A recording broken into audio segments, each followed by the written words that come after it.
நன்றி மறந்த சிங்கம். காட்டில் விறகு வெட்டுவதற்காக சென்று கொண்டிருந்தான் மனிதன் ஒருவன்.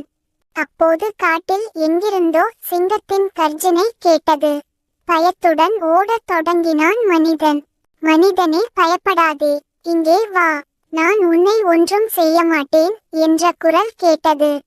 தயக்கத்துடன் குரல் வந்த திசையை நோக்கிச் சென்றான் மனிதன். அங்கு ஒரு கூண்டில் சிங்கம் அடைப்பட்டு இருந்தது. வேட்டைக்காரர்கள் சிலர் சிங்கத்தை உயிருடன் பிடிப்பதற்காக ஒரு கூண்டு செய்து அதற்குள் ஓர் ஆட்டை விட்டு வைத்திருந்தனர். ஆட்டிற்கு ஆசைப்பட்ட சிங்கம் கூண்டிற்குள் மாட்டிக்கொண்டது. மனிதனை பார்த்த சிங்கம், மனிதனே, என்னை இந்த கூண்டிலிருந்து விடுவித்து விடு, நான் உனக்கு பல உதவிகளை செய்வேன் என்றது. நீயோ மனிதர்களை கொன்று தின்பவன், உன்னை எப்படி நான் விடுவிக்க முடியும் என்றான் மனிதன். மனிதர்களை கொல்லும் சுபாவம் எங்களுக்கு உண்டு தான்.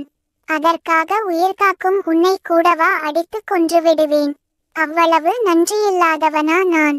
பயப்படாமல் கூண்டின் கதவை திற, உன்னை ஒன்றும் செய்ய மாட்டேன் என்று நைசாக பேசியது சிங்கம். சிங்கத்தின் வார்த்தையை உண்மையென்று நம்பிவிட்டான் மனிதன்.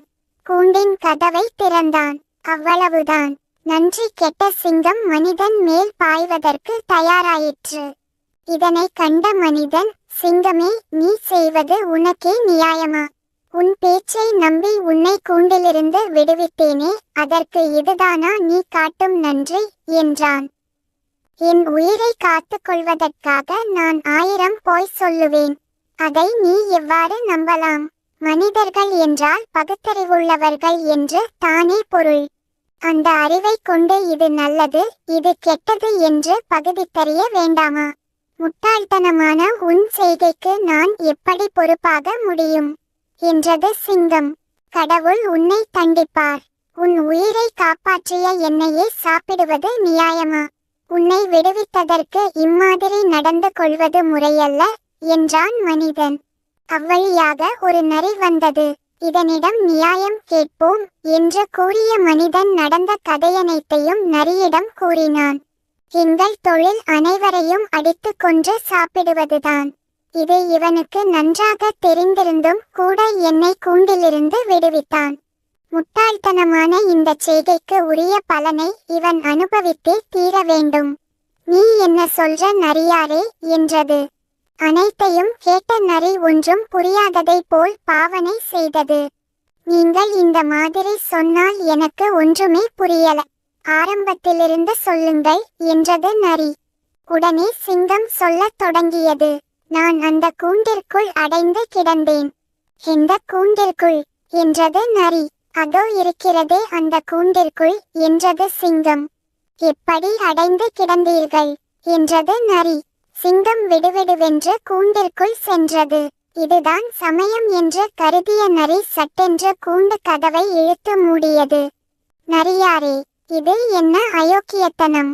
நியாயம் கூறுவதாக கூறி என்னை மறுபடியும் கூண்டில் அடைத்துவிட்டீரே என்று கத்தியது சிங்கம்.